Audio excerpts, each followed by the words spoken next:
Subscribe करें और bell दबाएं ताकि कोई खबर रह न जाए।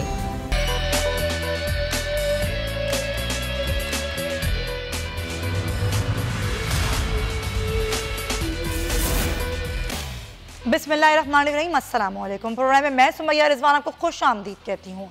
इस महंगाई के मारे आवाम का अब ख्याल वज़ीर आज़म को आ ही गया और उन्होंने इस बढ़ती हुई महंगाई का फ़ौरन नोटिस ले लिया। उन्होंने कहा कि आवाम की तकलीफ पर हम खामोश तमाशाई नहीं बन सकते। तो नाज़रीन, कल जो काबीना का इजलास होगा उसमें अजनास की कीमतों को कंट्रोल करने के लिए फ़ौरी इक़दाम उठाए जाएंगे। ज़रा हम ये बात कर लें कि ये महंगाई इतनी बढ़ क्यों गई, इसमें कसूर किसका था। ये वो हुकूमत है जो कि बार बार दावे करती रही कि जब हम हुकूमत में आएंगे तो हम महंगाई को इतना कम कर देंगे कि यहाँ पर लोगों के लिए बहुत आसानियाँ होंगी। वो आसानियाँ तो क्या पैदा होती, अलबत्ता यहाँ वो आवाम जिन्होंने तब्दीली को वोट दिया था वो रोटी के लिए तरस गए। अब इसमें कसूर किसका था? अगर आपने IMF से मुस्तार ली गई मुआशी टीम को रखा तो उस टीम ने अपने अहदाफ पूरे करने के लिए हुकूमत को सुरखरू तो ना किया, अलबत्ता आवाम का कचूमर निकाल दिया। और इस बात से जो इनकार करेगा, मुझे लगता है कि उसकी अकल पर पर्दे पड़े होंगे या फिर वो मैं ना मानूं की गिरदान जो है वो करता रहेगा। क्योंकि अभी जो सूरत हाल है उसमें ये सूरत हाल है कि ना लोगों के पास रोज़गार है, लोग बेरोज़गार हो रहे हैं, महंगाई इतनी बढ़ चुकी है कि एक आम आदमी सिर्फ रोटी के हुसूल को ही अब इस सूरत हाल में वज़ीर आज़म करेंगे क्या, और वो आवाम जिन्होंने तब्दीली को वोट दिया था उनको उनसे कितनी उम्मीदें हैं। ज़रा पहले मैं आपको दिखा देती हूँ, फिर इस पर बहस का आगाज़ करेंगे। सुना आपने, लोग कह रहे हैं एक दफ़ा महंगाई बढ़ जाए तो वो नीचे नहीं आती, तो ये नीचे लाने के जो इक़दाम किए जा रहे हैं, पार्टी तर्जुमानों का इजलास हुआ वज़ीर आज़म के ज़ेर सदारत, उसमें भी महंगाई के हवाले से इक़दाम हैं वो उठाने पर जोर दिया गया। क्या इक़दाम उठाए जाएंगे, ये बढ़ती हुई महंगाई कम कैसे की जाएगी, शहबाज अहमद से ज़रा जान लेते हैं। शहबाज, आज जो पार्टी तर्जुमानों का इजलास हुआ उसमें भी आवाम को रिलीफ देने की बात की गई। ये 16 माह बाद जो ख्याल आया है तो कैसे आया है? जी देखिए, वज़ीर आज़म इमरान खान ने 3 रोज मुसलसल जो है कल, आज और अब कल जो कैबिनेट का इजलास होगा, ये इजलास इसी पे हो रहे हैं कि जो अवाम को रिलीफ कैसे फराहम किया जाए।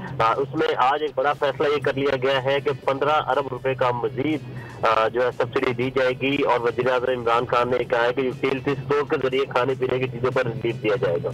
3 से 4 अशिया ऐसी हैं जो घर गरीब के इस्तेमाल की है, आटा, घी, दालें, इसको सस्ता करने का वज़ीर आज़म ने फैसला किया है और इसको जो आज से साल 1.5 साल की पुरानी कीमतें उन पर लाया जाएगा।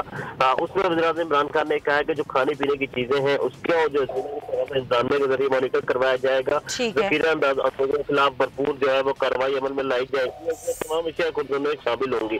और साथ साथ ये फैसला किया गया है कि अगर जो सब यूटिलिटी स्टोर से लेगा उसको सस्ती मिलेंगे, लेकिन जो आम जो प्राइस कंट्रोल कमेटी है जिले की सतह पर उसको बहुत ज्यादा फाल किया जाएगा। और वज़ीर आज़म इमरान खान ने फैसला किया है कि हर हफ्ते खुद इस हवाले से जो है वो इजलास इजाजत करेंगे, हर हफ्ते इजलास होगा। जी ठीक है शहबाज अहमद, बहुत शुक्रिया, आप हमें डिटेल्स दे रहे थे। मैं करवा देती हूँ, हमें ज्वाइन कर दें कराची स्टूडियोज़ में सीनियर सहाफ़ी हैं, सीनियर तज़ियाकार हैं नज़ीर लगारी साहब। बहुत शुक्रिया आपका लगारी साहब, वक्त निकाला अपने प्रोग्राम में। राना अरशद साहब मुस्लिम लीग नून से ताल्लुक़ रखते हैं, आपका ही बहुत शुक्रिया राना साहब, और दीगर मेहमान भी हमें आगे ज्वाइन कर लेंगे।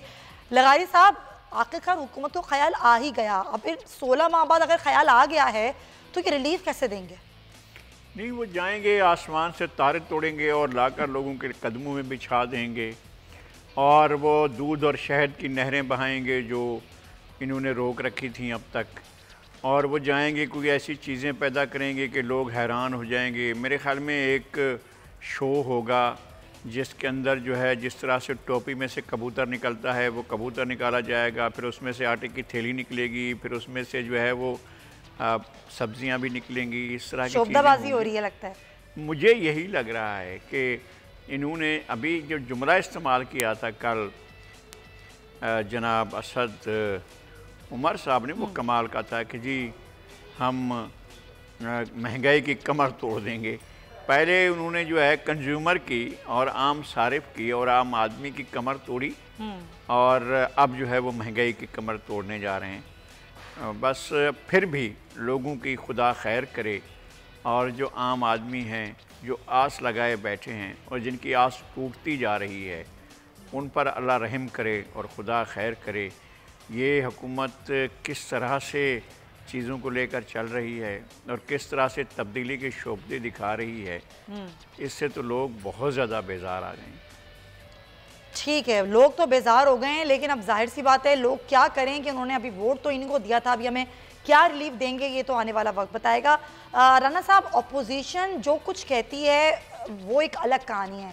आज मैं चाहूँगी कि एक आम शहरी की हैसियत से आप क्या सोचते हैं, क्या देखते हैं जो लोगों के साथ हो रहा है, जिस तरह की महंगाई बढ़ रही है, ये हुकूमत कुछ कर पाएगी? एक आम शहरी की आवाज़ सुनना चाहती हूँ मैं आज आपसे।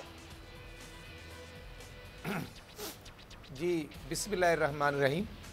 समिया रज़वान साहबा, मैं आपका मशकूर हूँ, आपके चैनल का मशकूर हूँ, और मैं समझता हूँ कि जिस तरह नज़ीर लगारी साहब ने बड़ी फ़हम व फ़रासत रखते हैं, आपका जो इंट्रो में पॉइंट्स थे बड़े वैलिड हैं। मैं इंतहाई अदब से ये अर्ज़ करूँगा बतौर आम शहरी कि कल मैं अपने हलके में शाहकोट वार बटन था। यकीन करें, एक शख्स जिसका दिसंबर का गैस का बिल 1700 रुपये था, अब उसको जनवरी के महीने का बिल आया 22,600 रुपये।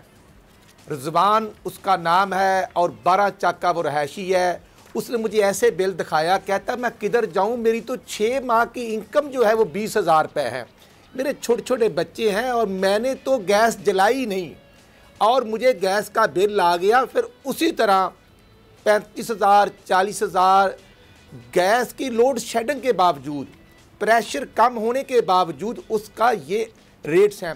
और जो बिजली के बिल हैं, जो 1.5 या 2 साल पहले जून जुलाई में जो इलेक्ट्रिसिटी के बिल आते थे, वो अब दिसंबर और जनवरी में आ रहे हैं। मैं समझता हूँ कि खान साहब जो हैं, जो मुल्क के वज़ीर आज़म हैं और बिल्कुल बनी गाला हों या वो प्राइम मिनिस्टर हाउस में हो जिधर उन्होंने यूनिवर्सिटी बनाई हुई है, वो तो वज़ीर आज़म ही हैं। और मैं उनकी खिदमत में पेश करना चाहता हूँ अर्ज़ कि आज यूटिलिटी स्टोर पर चने की दाल का रेट है 167 रुपये।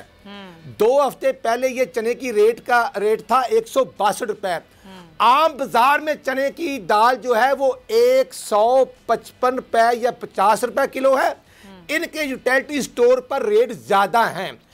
और जब पिछले माह इन्होंने 5 अरब के करीब यूटिलिटी स्टोर्स को या 6 अरब सब्सिडी दी थी, तो सफ़ा वाला चौक लाहौर मार रोड के बिल्कुल सामने असम्बली हाल के करीब जो यूटिलिटी स्टोर था, वहाँ पर चीनी नहीं थी। अच्छा, आज चीनी महंगी हो चुकी। भाई तरीन साहब बहुत अच्छे आदमी हैं, हमें उससे कोई इख्तलाफ नहीं, तो किसको जरूरत है कि चीनी महंगी करता जाए जबकि गन्ना वाफर मौजूद है। और कल भी मैं जब अपने हल्के में था, यकीन करें समिया के लाइनों पर ट्रक और ट्रालियों की गन्ने की लाइनें लगी हुई थी अभी भी? और गन्ना आ रहा है, इसके बावजूद चीनी महंगी, आटा महंगा, दालें महंगी, सब्जी महंगी। और हमने आज कौमी असम्बली में हम बिल्कुल एहतजाज कर रहे हैं महंगाई पर, हो रहा है, बिल्कुल एहतजाज करिए।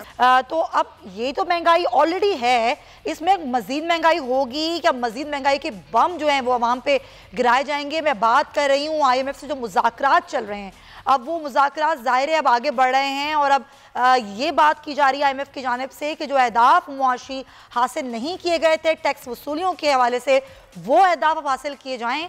और अब ये वसूलियाँ, जिस तरह मैंने आपको इंट्रो में बताया कि वो आवाम का कचूमर निकाल के ही हासिल की जाएंगी। ये वसूलियाँ जो कि हुकूमत तो कुछ ना कर सकी, लेकिन अब आवाम की जेबों से एक बार फिर वसूल किया जाएगा, तो कितने ज़्यादा जो है टैक्सेस लगेंगे और कौन कौन से जो सेक्टर्स हैं उनकी निचकारियाँ भी की जाएंगी। उमर आयात हमारे साथ हैं, हमारे नुमाइंदे, उनसे बात करेंगे।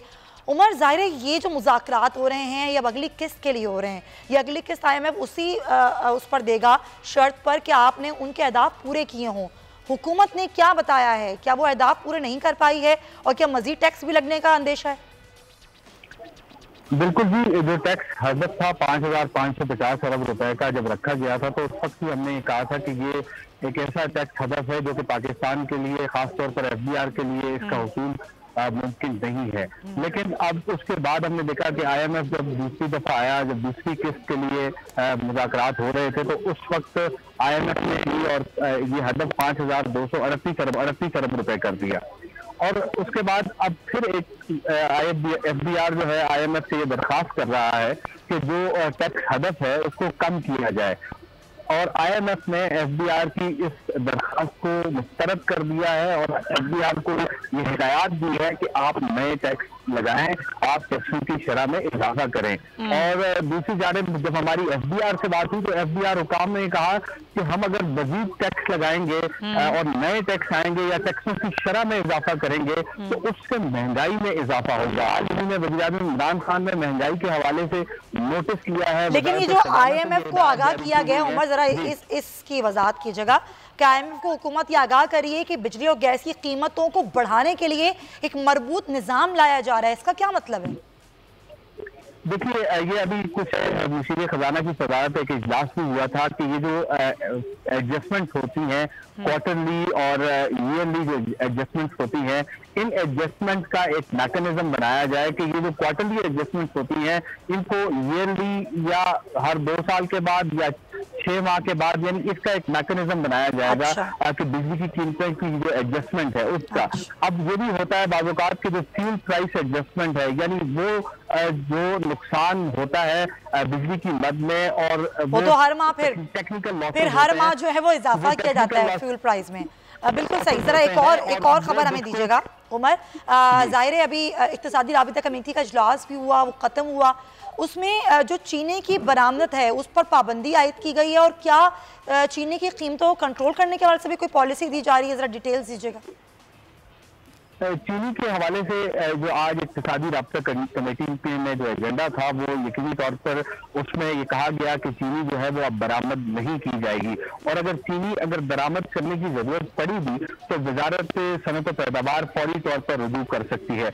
इससे पहले ये हुआ था कि जो शुगर एडवाइजरी ने जो है वो 3 लाख टन जो है वो चीनी बरामद करने की दरख्वास्त की थी कि 3 लाख टन चीनी जो है वो हमारी जरूरत है और वो हम बरामद करें।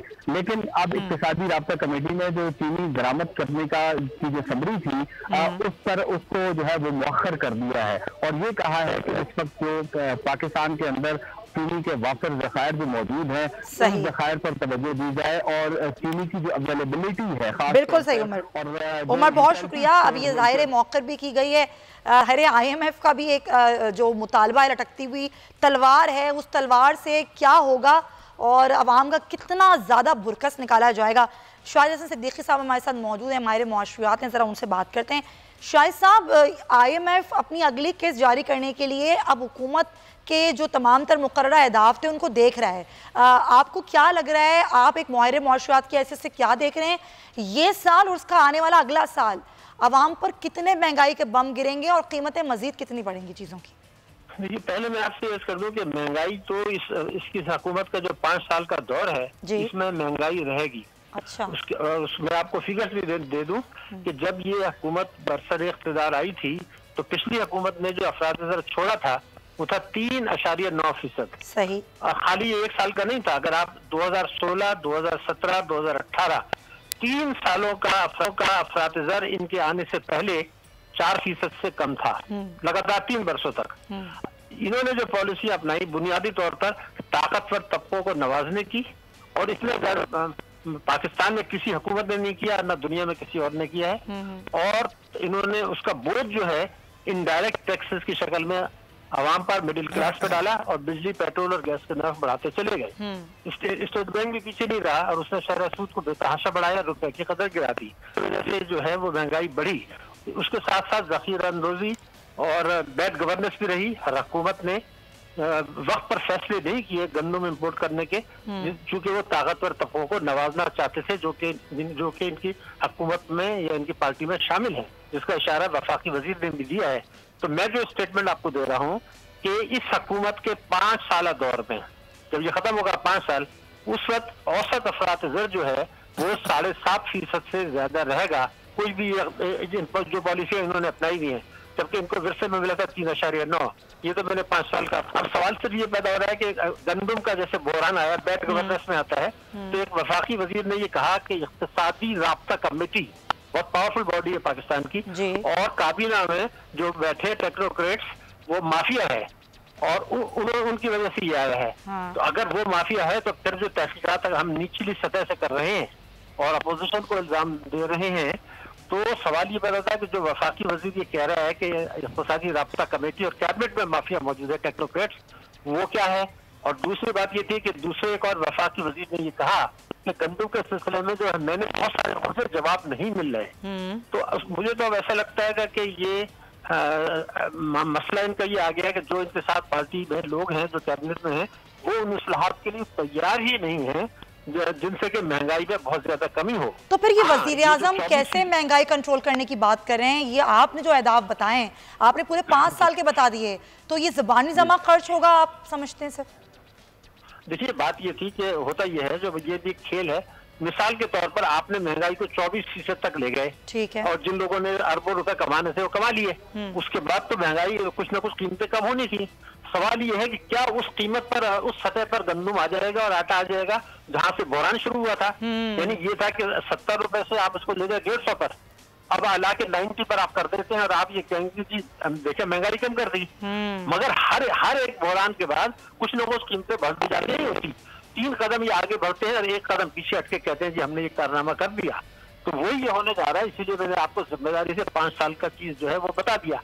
सवाल सिर्फ ये है कि जब आप टैक्सेस आवाम से सिर्फ इनडायरेक्ट टैक्सेस ले रहे हैं आवाम पर, जिससे मिडिल क्लास होता है, बिजली पेट्रोल गैस के दाम बढ़ा रहे हैं, आप टैक्सों की चोरी रोकने के लिए तैयार नहीं है। और जो माफिया की बात की तो मैं आपको बता दूं कि प्रॉपर्टी माफिया जो है उसको इस हुकूमत ने एमनेस्टी के तहत ये कहा कि 1.5% अगर किसी चोरी के पैसे से, रिश्वत के पैसे से एक बिल्डिंग बन गई 15 स्टोरी या प्लॉट बंगले बन गए, 1% दे दें, तो 1.5% में तो माफिया को आपने आगे उसके आगे सर झुका दिया। इसलिए कि जो तनख्वाहदार तबका है वो तो 25% तक दे रहे हैं, जो बैंकों में मुनाफा मिलता है उस पर 15% तक टैक्स है। तो माफिया के आगे अगर हुकूमत जो है वो बेबस है। और अब तो वफाकी वजीर कुछ बयान दे रहे हैं, कर रहे हैं कि जिसने उन्होंने फायदा उठाया मुखालिफ। तो यानी कि आप ये कह रहे हैं शाहिद साहब ये माफिया इन्हीं की सफों में मौजूद है?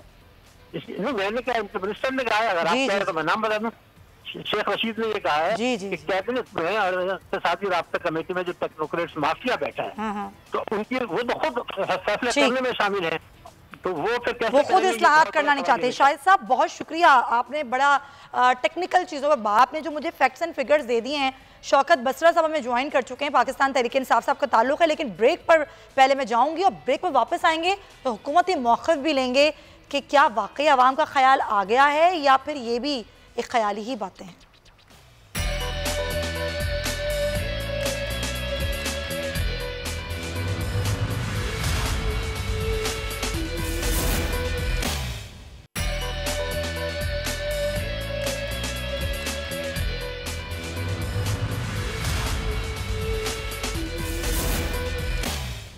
जी जनाब, खुशामदीद कहूँगी मैं आपको। और अभी हम ब्रेक पर जाने से पहले इस बढ़ती हुई महंगाई को कम करने के लिए अब जो वज़ीर आज़म ने एक्शन लिया है, नोटिस लिया है, और वो इकदाम किस तरीके से किए जाएंगे और ये आटा और चीनी और अजनासी कीमतें कैसे कम की जाएंगी, और अभी कुछ फैक्ट्स एंड फिगर्स देके गए हैं मुझे ब्रेक से पहले शाहिद हसन साहब जो माहिर मौशवियात हैं, उन्हीं पर बात करूँगी मैं बसरा साहब से। बसरा साहब शुक्रिया आपका, आप देर से आए लेकिन आ तो गए, और यही मैं हुकूमत के लिए कहूँगी कि देर आए दुरुस्त आयत। लेकिन अब ये होगा कैसे? शाहिद साहब कह रहे हैं कि 7.5% जो है अफरात ज़र बढ़ जाएगी, या आपके दौर की बात कर रहे हैं, नून लीग के दौर में 3.9% थी। तो ये अभी इतनी महंगाई बढ़ गई है, अगर 3 कदम आपने आगे उठाएं तो 1 कदम पीछे हो जाएंगे, तो ये क्या महंगाई कम हो जाएगी?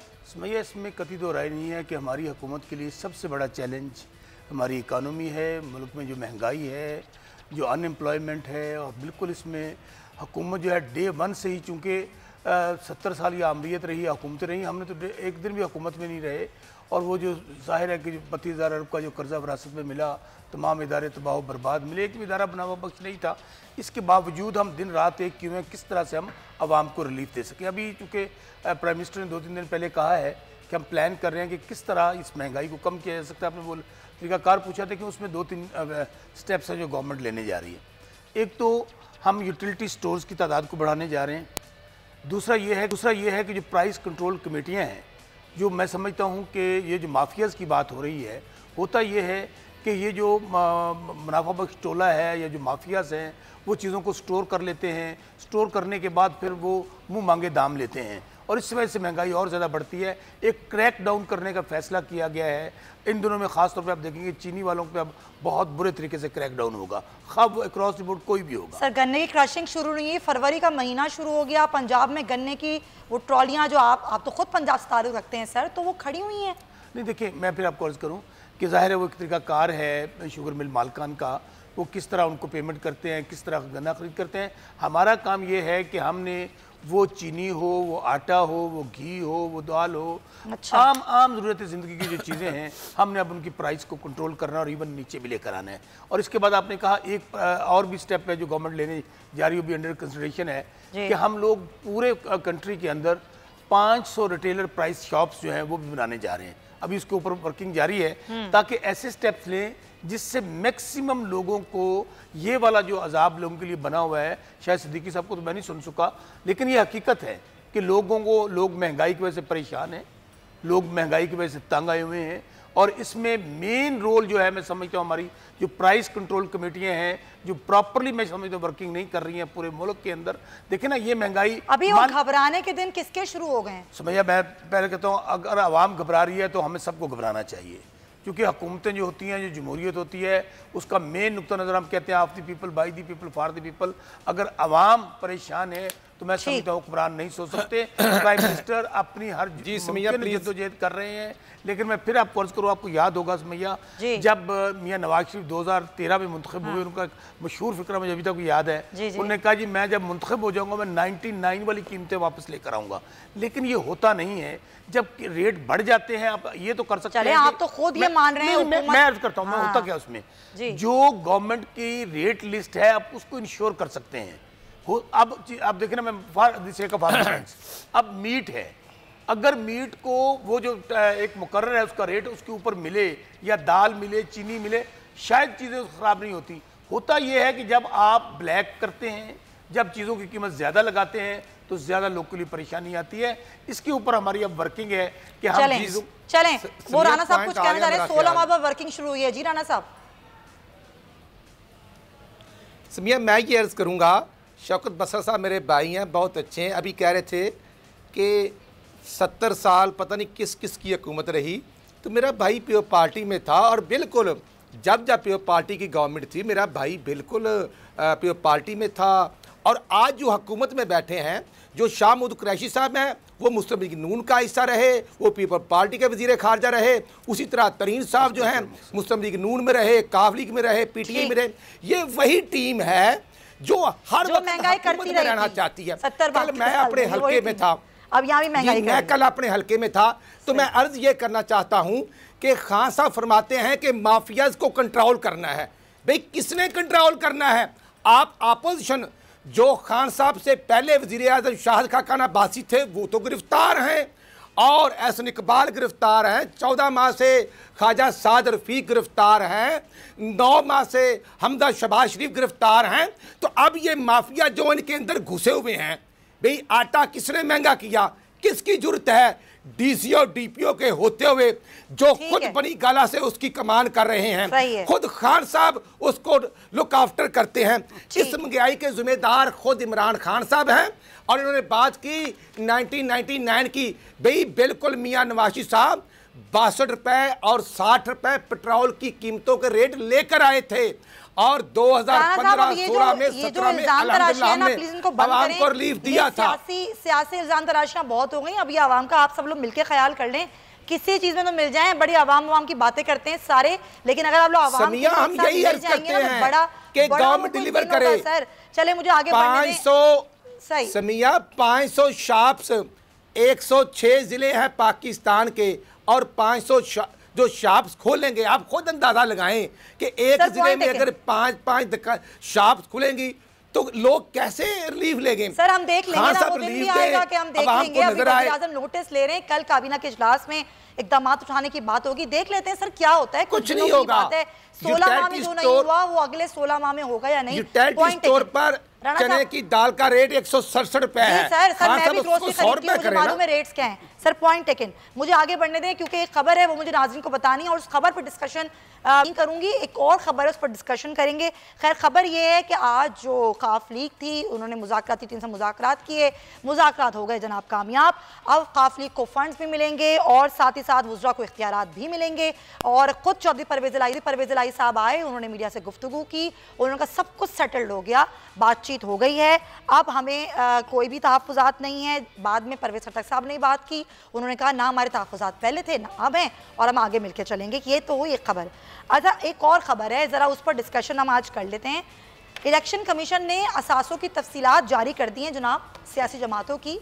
और मैं आपको बड़े मज़े की बात बताऊं कि अभी हम बात कई महंगाई की कि इतनी महंगाई है, ये वो हुकूमत है तब्दीली की बात करती, तब्दीली आवाम के लिए तो नहीं आई, शायद इनके लिए आ गई। ये सबसे अमीर तरीन जमात है जनाब पाकिस्तान तहरीक इंसाफ, और तहरीक इंसाफ के 22 करोड़ 53 लाख मालियत के असासे मौजूद हैं। तहरीक इंसाफ के असासों में गुज़िश्ता एक साल के दौरान अगर 9 करोड़ रुपए की कमी भी हुई है तो अखराजात बज़रा आपको बता दूं कि एक साल में 50 करोड़ 87 लाख से ज़ायद अखराजात भी हुए हैं। इसके साथ साथ नून लीग की अगर हम बात करें तो यहाँ पर नून लीग के भी जो असासे हैं वो भी बहुत ज़्यादा हैं। और उसके बाद जो असासों की मालियत है कम शेख रशीद की जमात की है, वो सबसे गरीब तरीन जमात है। लघारी साहब ये क्या हो रहा है? यहाँ पर आवाम बेचारे रोटी को तरस रहे हैं, यहाँ पर असासों की ये वो असासे हैं जो शो किए गए हैं, ये वो असासे नहीं है शो नहीं किए गए हैं।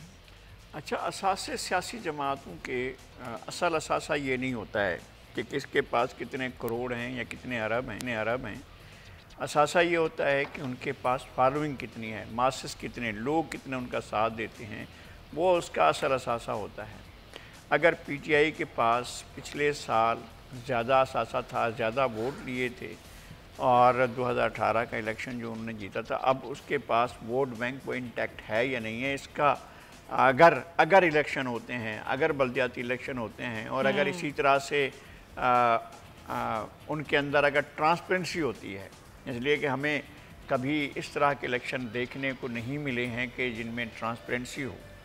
और अगर सिस्टम के डायरेक्टर और डिप्टी डायरेक्टर और इस तरह के जो लोग हैं, अगर वो सिस्टम को ज़्यादा अवामी बनाने के मूड में हैं और ट्रांसपेरेंट और फ्री इलेक्शन कराने के मूड में, तो पता चलेगा।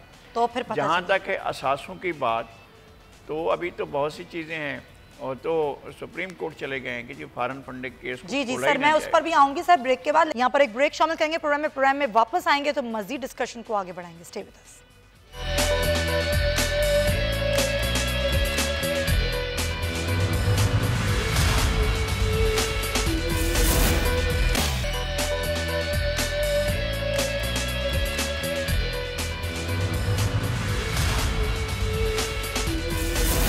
Welcome back. और हम बात कर रहे थे असासों की, जिनमें से कुछ 87 ऐसे लोग हैं जो ऐसी पार्टियां हैं, ऐसी जमातें हैं जिन्होंने अपने असासों की तफसीलात इलेक्शन कमीशन में जमा कराई हैं। बसरा साहब, पीटीआई अभी इन असासों के मुताबिक सबसे अमीर तरीन जमात, अखराजात जो हैं वो आमदन से जायद हैं। क्या हो रहा है? नहीं, मैं आपको एक अर्ज करूँ, देखिए ये जो अभी बात की थी लगारी साहब ने, बड़ी अहम है। असल एसेट तो है, पब्लिक है, आवाम है। ये जो असासे होता है, ये डोनेशंस होती हैं जो मुख्तलिफ लोगों की जानिब से आती हैं, जो इवन तो आपको पता है पीटीआई वाहिद जमात है जिसका कल्चर है कि यहाँ पे डोनर जो है वो बहुत डोनेट करता है। आप देख रहे हैं प्राइम मिनिस्टर इमरान खान ने ये कितनी बड़ी अचीवमेंट है डोनेशंस की वजह से। शौकत खानम वहाँ बना लिया, अपना पंजाब में बनाया, लाहौर में, फिर केपी में, फिर अभी कराची में शुरू किया और सब तमाम डोनेशन पे चल रहा है। इसी तरह नमल यूनिवर्सिटी आप देख लीजिए। सो तहरीक इंसाफ का कल्चर बाकी जमातों से बिल्कुल डिफरेंट है। वहाँ पर कोई ये नहीं है कि वहाँ बड़े बड़े लोग हैं वो अपना जमा करवा देते होंगे, लेकिन यहाँ पर अमली तौर पर कारकुन से लेकर लीडर तक वहाँ पर लोग पैसे इकट्ठे भी करते हैं और डोनेशन जमा भी करवाते हैं वहाँ पर। ठीक है, पॉइंट है। इमरान साहब, आप लोगों की भी कोई सूरत हाल कोई मुख्तलिफ नहीं है। 8 करोड़ 17 लाख रुपए के असासे हैं और वही सूरत हाल है कि अखराजात जो हैं वो आमदनी से ज़्यादा हैं। समिया, ये बात आपकी बिल्कुल ठीक है। अल्हम्दुलिल्लाह हमारी सबसे बड़ी पार्टी है और हमारे अखराजात भी हैं, हमारे सेक्रेटरीट भी चलते हैं और लेकिन गवर्नमेंट में होते हुए आज के वज़ीर आज़म साहब जो हैं वो तो ओपनली फंड रेजिंग करते हैं और ख़ुद तो फरमाया करते थे कि गवर्नमेंट में होने के बाद बिज़नेस नहीं करना चाहिए। वो तो नमल यूनिवर्सिटी मियांवाली में भी 2-3 दफ़ा जा चुके हैं 2 माह में, और फिर कैंसर अस्पताल के नाम पर खैबर पख्तूनख्वा में फंड रेजिंग की जाती है। फिर कराची में ये पिछले माह भी गए थे, कर रहे हैं। उनको चाहिए कि ये अब तो गवर्नमेंट में है, अब शौकत खानम की तरह के कैंसर हॉस्पिटल डिस्ट्रिक्ट लेवल पर, डिवीज़न लेवल पर, गवर्नमेंट लेवल पर बनाएं। अच्छा। और ख़ुद ज़रा इज्तनाब करें। और क्योंकि जो पहले इनकी सिस्टर हमारे लिए काबिल एहतराम है अलीमा बीबी, जो उनके न्यू जर्सी में जो शौकत खानम की डायरेक्टर्स हैं और ये भी डायरेक्टर्स हैं, और यहाँ की फंडिंग जो है दुबई या अमेरिका में चले जाती, तो इसका भी हमें जवाब देना है। और आवाम ने तो देख लिया कि खान साहब जो कहते रहे वो आवाम को रिलीफ नहीं दे सके। ठीक है, फंड इकट्ठा करते रहे, क्रिकेट मैच हो या इलेक्शन हो या हुकूमत हो, फंड इकट्ठा करना ही इनका फन है। चलें जी, पॉइंट टेकन। लगारी साहब उन्होंने भी मान लिया सुमैया कि हम बेहतरीन फंड रेजिंग कर सकते हैं। चलें, ये फंड रेजिंग की बात की, फॉरेन फंडिंग केस की लगारी साहब बात कर रहे थे। लगारी साहब अहम केस है, यहाँ पर चीफ इलेक्शन कमिश्नर का तकर्रुर मुश्किल हो गया था, अल्लाह अल्लाह करके तकर्रुर भी हो गया है। अब सारे मामलात उन्होंने आगे चलाना है और सबसे बड़ा केस देखना है फॉरेन फंडिंग का। क्या लग रहा है आपको? अभी तो मामला सुप्रीम कोर्ट जी, अभी तो सुप्रीम कोर्ट में जब लेकर गए हैं, खुद पाकिस्तान तहरीक इंसाफ लेकर गई है और सुप्रीम कोर्ट से कहा है कि रिस्ट्रेन करें और हुक्म इम्तना जारी किया जाए और इलेक्शन कमीशन को कार्रवाई से रोका जाए। लेकिन अभी इस पे कोई और हमें तो खबरें सुना रहे थे साबिक चीफ जस्टिस जी, अब ये भी फैसला आने वाला है। हम तो समझ रहे थे कि कोई बड़ी कार्रवाई होने वाली है, फॉरेन फंडिंग केस में कोई बड़ा फैसला आने वाला है, लेकिन उससे पहले और इशू उठा लिया गया था और उसमें भी जुडिशल रेस्ट्रेन हुआ था, उसको भी हल नहीं किया गया था। पाकिस्तान में इस तरह के खेल होते हैं। ये कोई मामला बहुत संगीन है, मामला बहुत अहम है कि आपके पास अगर फॉरेन फंडिंग फॉरेन अकाउंट्स आपकी पार्टी के ज़ाहिर नहीं किए गए हैं तो पार्टी के लिए यही बहुत बड़ी बात है और यही बहुत बड़ा उसके ख़िलाफ़ चार्ज है कि अगर आपने ज़ाहिर ही नहीं किए, अपने अकाउंट्स को छुपाया है, पार्टी के अकाउंट्स को, और जो फॉरेन अकाउंट्स हैं उनको छुपाया है, तो फिर आप क्लीन नहीं हैं, आपके ऊपर बड़े सवालात हैं। और बड़े सवालात ये भी हैं, अगर रूल ऑफ लॉ हो तो फिर पार्टी जो है वो डिस्क्वालीफाई भी हो सकती है अगर कोई चीज़ छुपाती है। अगर एक आदमी राना साहब या शौकत बसरा साहब इलेक्शन में जाएं और कंसील ऑफ फैक्ट करें तो वो डिस्क्वालीफाई हो जाएंगे, और अगर पार्टी कंसील ऑफ फैक्ट करे तो फिर उसका क्या होगा? मेरे ख्याल में पार्टी भी डिस्क्वालीफाई होती है अगर कंसील ऑफ फैक्ट करे। क्विकली दूध का दूध पानी का पानी होना चाहिए। बिल्कुल तहरीक इंसाफ इससे भाग नहीं रही। असल में वो जो कंप्लेनेंट है उनका नाम अभी मेरे जहन से निकल रहा है, जो आपके मुनारिफ हमारा मौक़िफ़ ये है कि उनकी तो मेंबरशिप ही ख़त्म कर दी गई थी, वो कंप्लेनेंट बन नहीं सकती, अदरवाइज तो हमने सारे जवाब जमा करवा दिए। हमारा इशू उसके हवाले से है, हमारा इशू इस हवाले से नहीं है कि आप प्रोब ना करें। आप देख लीजिए कि जब हमारा प्रोब शुरू हुआ तो अभी तो तमाम पार्टीज सर फिर भी दूध का दूध पानी का पानी चाहिए। Point taken. प्रोग्राम का वक्त खत्म हो गया। बसर साहब शुक्रिया आपका बहुत बहुत, आप प्रोग्राम का बहुत शुक्रिया। राना शाह साहब वक्त की कमी है, इंशाल्लाह फिर किसी दिन आपका और मौक़िफ़ भी लेंगे। लेकिन आखिर में बस यही कहना चाहती हूँ कि आखिर अगर ख्याल आ ही गया है अवाम की हालत ज़ार का, वज़ीर आज़म को इतने दिन बाद उनको बताया गया है कि मुल्क में बहुत महंगाई है, तो जनाब वाला मेरी आपसे यही दरख्वास्त है कि ख्याल कर भी लीजिएगा, ख्याल अगर आपको आ ही गया है तो। इसके साथ ही प्रोग्राम का वक्त खत्म होता है। अपना बहुत ख्याल रखिए। अल्लाह हाफ़िज़।